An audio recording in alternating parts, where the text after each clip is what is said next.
Hi everyone and welcome to episode 2 in our item inspection series. In this video we're going to carry on from where we left off last time, and we're going to make it so that when the player interacts with something it goes into the player's hands. At the moment we're just going looking at stuff and it responding on the lookout. So now we can actually get to go into the player's hand, and this is where we start work on our item parent. So the way this first works is on our first person character we've got the event tick doing the check lookout, and the check lookout is then setting a variable which we have in the player actor, which is the look at actor. Okay, and it's responding accordingly. In this episode we need to go over and add our inputs, and so we're going to start off doing that first. So I'm going to go into our project settings. If you don't know how to get to there, you go to edit project settings, and in there on the left hand side you'll find an option for input. Choose that, go to action mappings, and we're going to add an action map into this. We're going to call it interact,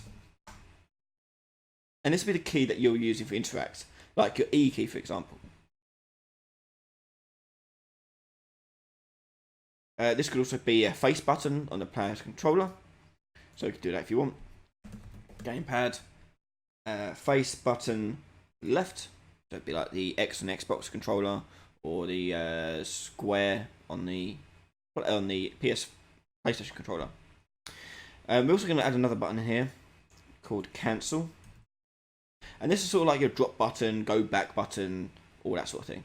So in here we're going to do we'll do, what should we do for the we'll do R for the keyboard, and we'll do gamepad face button,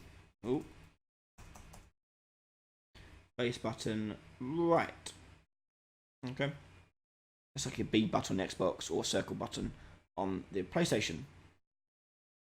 With that done, we can go to our player character and we can actually add these functions now to our event graph. So I'm going to go here and do interact to get the interact. So this will happen when I push the E key, for example. This will trigger this. With that being triggered, we're going to check for our look at actor here. We're going to drag that out and get. And if you right click on there, you can go convert to validate get. You get this sort of node come up. And this basically checks whether or not there's actually a value assigned to it. If there's no value assigned to it, it'll be not valid. If there is a value assigned to it, it'll be valid. So if it is valid, we want to call the interact event. Okay, so from look at actor, we're going to drag that out and do interact with. And that comes from our interact interface which we made in the last episode. And the player character be itself, like so.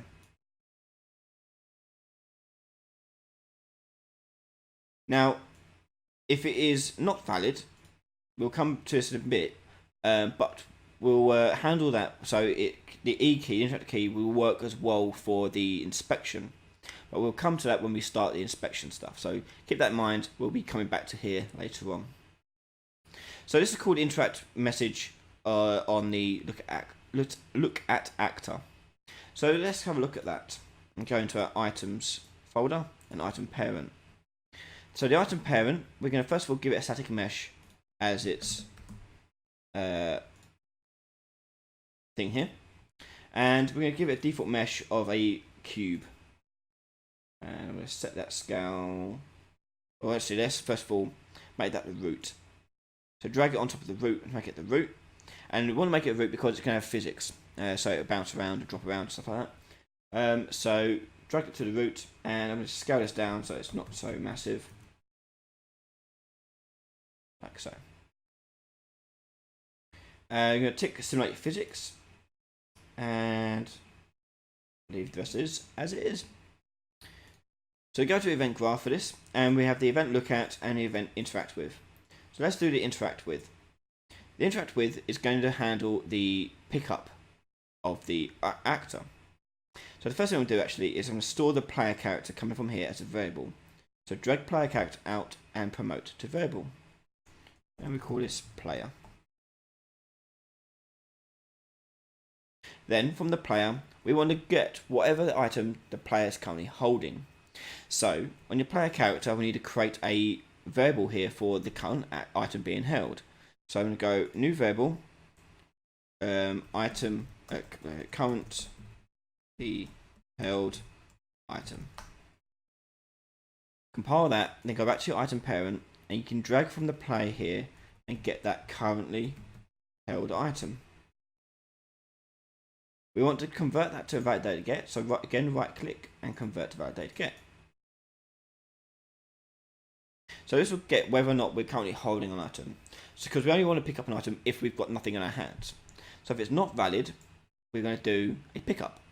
So to do that, I'm going to do a new function. So new function, and we'll call this one pickup item. Go to your event graph, and you can now call that pickup item when it is not valid. Okay. If we are inspecting it, it'll push E to again interact with it to inspect it. We're going to change the output from is valid here to be inspect. So new function called inspection, which is start inspect, I guess. Start inspect, and drag that into the other side of the is valid. So that'll start the inspection. So if we're currently holding an item and we push interact again to interact with this item, then it'll interact with it and tell it to start inspecting it. So we only do the pickup stuff, so let's go to the pickup function here. So the first thing we do is pickup function is attach it to the player character's scene component which we set up, which is here, item grip. So from pickup item, we'll drag that player variable out, choose get, and we're going to attach to component, and the parent is going to be the item grip, get item grip from the player, like so.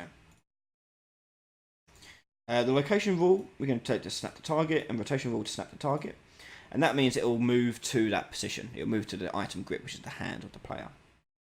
Once we do that, we're going to tell this whole thing, this whole item, to stop simulate physics and to have no collision, because we don't want to walk into whatever you're holding and get stuck. So we need to set simulate physics and make sure it's turned off. We also want to set collision enabled to no collision and hit compile. Oh, target is going to be a static mesh. And finally, we need to tell that player character's currently held item to change that value to be this item. So drag your player out, choose get, then we go set currently held item, and we're going to set it to itself.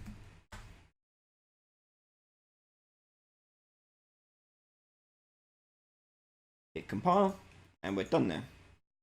So let's see how this looks in game.